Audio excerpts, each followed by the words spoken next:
बिस्मिल्लाहिर्रहमानिर्रहीम।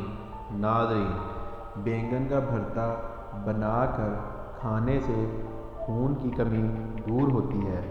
दूध में सेब का रस शामिल करके पीने से चेहरे पर निखार आता है।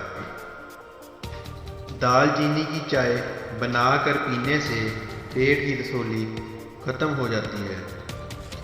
दही में चीनी डालकर खाने से पेट के दर्द में आराम मिलता है। कच्ची गाजर चबाकर खाने से चेहरे की झुर्रियाँ ख़त्म हो जाती हैं। सुबह के वक़्त एक कच्चे लहसुन की डली चबाने से बढ़ा हुआ पेट कम हो जाता है। चॉकलेट खाने से गले की खराश ख़त्म हो जाती है।